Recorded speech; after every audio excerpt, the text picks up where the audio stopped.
Hello and welcome back to another episode of Bedtime Stories. My name is Tracy and I'm your host. Tonight we're reading chapter 25 of The Son of Tarzan, the fourth book in the Tarzan series by Edgar Burroughs. But before we get into that, I need to ask you some very serious questions. Have you gone pee in the potty yet? Did you brush your teeth? Have you got your water next to the bed? Have you done your stretches? You got all that done already? Great job! All right, well, since there's nothing else to ask of you except for to like the video, subscribe to the channel, and click the notification bell, ding, we'll jump right into it, all right? The sheik glowered at the prisoner which his two men brought back to him from the north. He had sent the party after Abdul Kamak. He was wroth that instead of his erstwhile lieutenant, they had sent back a wounded and useless Englishman. Why had they not dispatched him where they had found him? He was some penniless beggar of a trader who had wandered from his own district and become lost. He was worthless. The sheik scowled terribly upon him. "Who are you?" he asked in French. "I am the Honourable Morrison of London," replied his prisoner. The title sounded promising, and at once the wily old robber had visions of ransom. His intentions, if not his attitude toward the prisoner, underwent a change. He would investigate further. "What were you doing poaching in my country?" growled he. "I was not aware that you owned Africa," replied the Honourable Morrison. "I was searching for a young woman who had been abducted from the home of a friend. The abductor wounded me, and I drifted down river in a canoe. I was on my way back to his camp when your men seized me." "A young woman?" asked the sheik. "Is that she?" And he pointed to his left, over toward a clump of bushes near the stockade. Baines looked in the direction indicated, and his eyes went wide. For there, sitting cross-legged upon the ground, her back toward them, was Meriem. "Meriem!" he shouted, starting toward her, but one of his guards grasped his arm and jerked him back. The girl leapt to her feet and turned toward him as she heard her name. "Morrison!" she cried. "Be still and stay where you are," snapped the sheik. And then to Baines, "So you are the dog of a Christian who stole my daughter from me?" "Your daughter?" ejaculated Baines. "She's your daughter?" "She is my daughter," growled the Arab, "and she is not for any unbeliever. You have earned death, Englishman, but if you can pay for your life, I will give it to you." Baines' eyes were still wide at the unexpected sight of Meriem here in the camp of the Arab when he had thought her in Hanson's power. What had happened? How had she escaped the Swede? Had the Arab taken her by force from him, or had she escaped and come voluntarily back to the protection of the man who called her daughter? He would have given much for a word with her. If she was safe here, he might only harm her by antagonizing the Arab in an attempt to take her away and return her to her English friends. No longer did the Honourable Morrison harbor thoughts of luring the girl to London. "Well?" asked the sheik. "Oh," exclaimed Baines, "I beg your pardon. I was thinking of something else. Why, yes, of course, glad to pay. I'm sure. How much do you think I'm worth?" The sheik named a sum that was rather less exorbitant than the Honourable Morrison had anticipated. The latter nodded his head in reply that the latter nodded his head in token of his entire willingness to pay. He would have promised a sum far beyond his resources just as readily, for he had no intention of paying anything. His one reason for seeming to comply with the sheik's demands was that the wait for the coming of the ransom money would give him the time and the opportunity to free Meriem if he found that she wished to be freed.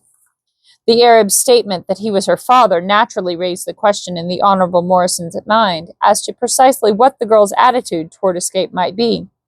It seemed, of course, preposterous that this fair and beautiful young woman should prefer to remain in the filthy douar of an illiterate old Arab rather than return to the comforts, luxuries, and congenial associations of the hospitable African bungalow from which the Honourable Morrison had tricked her.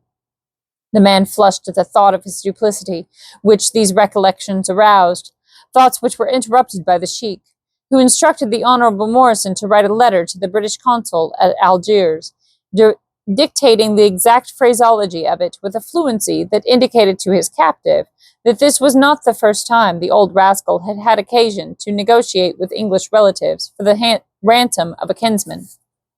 Baines demurred when he saw that the letter was addressed to the consul at Algiers, saying that it would require the better part of a year to get the money back to him. But the sheik would not listen to Bain's plan to send a messenger directly to the nearest coast town, and from there communicate with the nearest cable station, sending the Honorable Morrison's request for funds straight to his own solicitors. No, the sheik was cautious and wary. He knew his own plan had worked well in the past. In the other were too many untried elements. He was in no hurry for the money. He could wait a year or 2 years if necessary, but it should not require over 6 months. He turned to one of the Arabs who had been standing behind him and gave the fellow instructions in relation to the prisoner. Baines could not understand the words spoken in Arabic, but the jerk of the thumb toward him showed that he was the subject of conversation. The Arab addressed by the sheik bowed to his master and beckoned Baines to follow him. The Englishman looked toward the sheik for confirmation. The latter nodded impatiently, and the Honorable Morrison rose and followed his guide toward a native hut which lay close beside one of the outside goatskin tents. In the dark, stifling interior, his guard led him, then stepped to the doorway and called to a couple of black boys squatting before their own huts. They came promptly, and in accordance with the Arab's instructions, bound Baines's wrists and ankles securely. The Englishman objected strenuously, but as neither the blacks nor the Arab could understand a word he said, his pleas were wasted. Having bound him, they left the hut. The Honorable Morrison lay for a long time contemplating the frightful future which awaited him during the long months which must intervene before his friends learned of his predicament and could get succor to him. Now he hoped that they would send the ransom. He would gladly pay all that he was worth to be out of this hole. At first it had been his intention to cable his solicitors to send no money, but to communicate with the British West African authorities and have an expedition sent to his aid. His patrician nose wrinkled in disgust as his nostrils were assailed by the awful stench of the hut. The nasty grasses upon which he lay exuded the effluvium of sweaty bodies, of decayed animal matter, and of a fall. That means poop. But worse was yet to come. He had lain in the uncomfortable position in which they had thrown him but for a few minutes, when he became distinctly conscious of an acute itching sensation upon his hands, his neck, and scalp. He wriggled to a sitting position, horrified and disgusted. The itching rapidly extended to other parts of his body. It was torture, and his hands were bound securely at his back. He tugged and pulled at his bonds until he was exhausted, but not entirely without hope, for he was sure that he was working enough slack out of the knot to eventually permit of his withdrawing one of his hands. Night came. They brought him neither food nor drink. He wondered if they expected him to live on nothing for a year. The bites of the vermin grew less annoying, though not less numerous. The Honorable Morrison saw a ray of hope in this indication of future immunity through inoculation. He still worked weakly at his bonds, and then the rats came. If the vermin were disgusting, the rats were terrifying. They scurried over his body, squealing and fighting. Finally, one commenced to chew at one of his ears. With an oath, the Honorable Morrison struggled to a sitting position. He already was sitting. Sorry. The rats retreated. He worked his legs beneath him and came to his knees, and then, by superhuman effort, rose to his feet. There he stood, reeling drunkenly, dripping with cold sweat. God, he muttered, what have I done to deserve? He paused. What had he done? He thought of the girl in another tent in that accursed village. He was getting his deserts. He set his jaws firmly with the realization. He would never complain again. At that moment he became aware of voices raised angrily in the goatskin tent close beside the hut in which he lay. One of them was a woman's. Could it be Meriem? The language was probably Arabic. He could not understand a word of it, but the tones were hers. He tried to think of some way of attracting her attention to his near presence. If she could remove his bonds, they might escape together, if she wished to escape. That thought bothered him. He was not sure of her status in the village. If she were the petted child of the powerful sheik, then she would probably not care to escape. He must know, definitely. At the bungalow, he had often heard Meriem sing God Save the King, as my dear accompanied her on the piano. Raising his voice, he now hummed the tune. Immediately, he heard Miriam's voice from the tent. She spoke rapidly. Goodbye, Morrison, she cried. If God is good, I shall be dead before morning. For if I still live, I shall be worse than dead after tonight." Then he heard an angry exclamation in a man's voice, followed by the sounds of a scuffle. Baines went white with horror. He struggled frantically again with his bonds. They were giving. A moment later, one hand was free.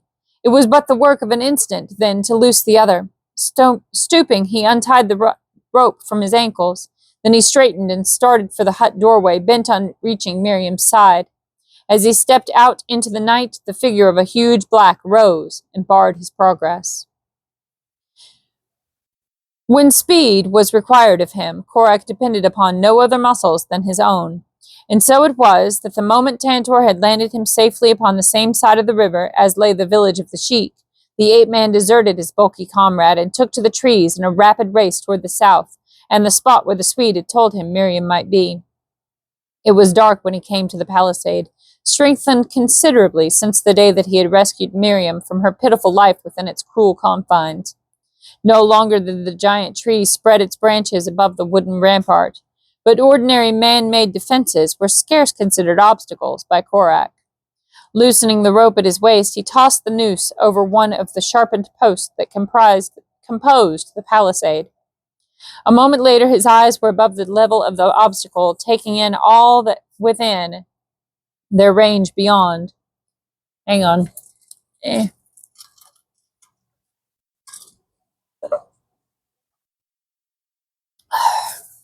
There was no one in sight close by, and Korak drew himself to the top and dropped lightly to the ground within the enclosure. Then he commenced his stealthy search of the village. First toward the Arab tents he made his way, sniffing and listening. He passed behind them, searching for some sign of Meriem. Not even the wild Arab curs heard his passage, so silently he went. A shadow passing through shadows. The odor of tobacco told him that the Arabs were smoking before their tents. The sound of laughter fell upon his ears, and then from the opposite side of the village came the notes of a once familiar tune, "God Save the King." Korak halted in perplexity. Who might it be? The tones were those of a man. He recalled the young Englishman he had left on the river trail and who had disappeared before he returned. A moment later there came to him a woman's voice in reply. It was Miriam's, and the killer, quickened into action, slunk rapidly in the direction of these two voices. The evening meal over Meriem had gone to her pallet in the women's quarters of the sheik's tent, a little corner screened off in the rear by a couple of priceless Persian rugs to form a partition. In these quarters she had dwelt with Mabunu alone, for the sheik had no wives. Nor were conditions altered now after the years of her absence. She and Mabunu were alone in the women's quarters. Presently the sheik came and parted the rugs. He glared through the dim light of the interior. "Meriem," he called, "come hither." The girl arose and came into the front of the tent. There the light of a fire illuminated the interior. She saw Ali bin Kadin, the sheik's half-brother, squatted upon a rug, smoking. The sheik was standing. The sheik and Ali bin Kadin had had the same father, but Ali bin Kadin's mother had been a slave, a West Coast negress. Ali bin Kadin was old and hideous and almost black. His nose and part of one cheek were eaten away by disease. He looked up and grinned as Meriem entered. The sheik jerked his thumb toward Ali bin Kadin and addressed Meriem. "I am getting old," he said. "I shall not live much longer, therefore I have given you to Ali bin Kadin, my brother." That was all. Ali bin Kadin rose and came toward her. Meriem shrank back, horrified. The man seized her wrist. "Come," he commanded, and dragged her from the sheik's tent and to his own. After they had gone, the sheik chuckled. "When I send her north in a few months," he soliloquized, "they will know the reward for slaying the son of the sister of Amr bin Kadur." And in Ali bin Kadin's tent, Meriem pled and threatened, but all to no avail. The hideous old half-caste spoke soft words at first, but when Meriem loosed upon him the vials of her horror and loathing, he became enraged, and rushing upon her, seized her in his arms. Twice she tore away from him, and in one of the intervals during which she managed to elude him, she heard Baines's voice humming the tune that she knew was meant for her ears. At her reply, Ali bin Kadin rushed upon her once again. This time he dragged her back into the rear apartment of his tent, where three negresses looked up in stolid indifference to the tragedy being enacted before them. As the Honorable Morrison saw his way blocked by the huge frame of the giant black, his disappointment and rage filled him with a bestial fury that transformed him into a savage beast. With an oath, he leapt upon the man before him, the momentum of his body hurling the black to the ground. There they fought, the black to draw his knife, the white to choke the life from the black. Baines's fingers shut off the cry for help that the other would have been glad to voice, but presently the Negro succeeded in drawing his weapon, and an instant later, Baines felt the sharp steel in his shoulder. Again and again the weapon fell. The white man removed one hand from its choking grip upon the black throat. He felt around upon the ground beside him, searching for some missile, and at last his fingers touched a stone and closed upon it. Raising it above his antagonist's head, the Honorable Morrison drove home a terrific blow. Instantly the black relaxed, stunned. Twice more Baines struck him. Then he leapt to his feet and ran for the goatskin tent from which he had heard the voice of Meriem in distress. But before him was another. Naked but for his leopard skin and his loincloth, Korak, the killer, slunk into the shadows at the back of Ali Ben Kadim's tent. The half-caste had just dragged Meriem into the rear chamber as Korak's sharp knife slit a 6-foot opening in the tent wall, and Korak, tall and mighty, sprung through upon the astonished visions of the inmates. Meriem saw and recognized him the instant that he entered the apartment. Her heart leapt in pride and joy at the sight of the noble figure for which it had hungered for so long. "Korak!" she cried. "Meriem!" he uttered the single word as he hurled himself upon the astonished Ali Ben Kadim. The three negresses leapt from their sleeping mats, screaming. Meriem tried to prevent them from escaping, but before she could succeed, the terrified blacks had darted through the hole in the tent wall made by Korak's knife, and were gone screaming through the village. The killer's fingers closed. The killer's fingers closed once upon the throat of the hideous Ben Kadim. The killer's fingers closed once upon the throat of the hideous Ali. Once his knife plunged into the putrid heart, and Ali Ben Kadim lay dead upon the floor of his tent. Korak turned toward Meriem, and at the same moment a bloody and disheveled apparition leapt into the apartment. "Morrison!" cried the girl. Korak turned and looked at the newcomer. He had been about to take Meriem in his arms, forgetful of all that might have transpired since he had last seen her. Then the coming of the young Englishman recalled the scene he had witnessed in the little clearing, and a wave of misery swept over the ape-man. Already from without came the sounds of the alarm the three negresses had started. Men were running toward the tent of Ali Ben Kadim. There was no time to be lost. "Quick!" cried Korak, turning toward Baines, who had scarce yet realized whether he was facing a friend or a foe. "Take her to the palisade, following the rear of the tents. Here is my rope. With it you can scale the wall and make your escape." "But you, Korak," cried Meriem. "I will remain," replied the ape-man. "I have business with the sheik." Meriem would have demurred, but the killer seized them both by the shoulders and hustled them through the slit wall and out into the shadows beyond. "Now run for it," he admonished, and turned to meet and hold those who were pouring into the tent from the front. The ape-man fought well, fought as he had never fought before, but the odds were too great for victory. Though he won that which he most craved, time for the Englishman to escape with Meriem.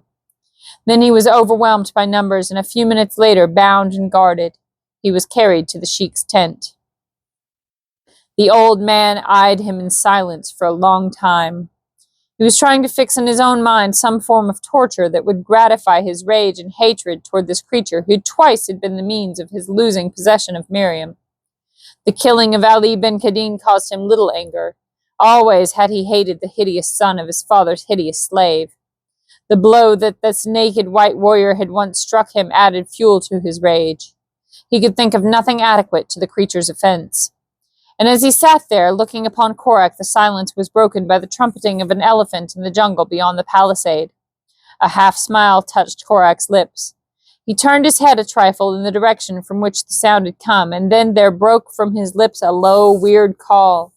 One of the blacks guarding him struck him across the mouth with the haft of his spear, but none there knew the significance of his cry.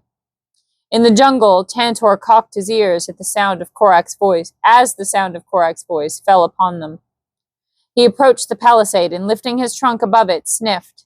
Then he placed his head against the wooden logs and pushed.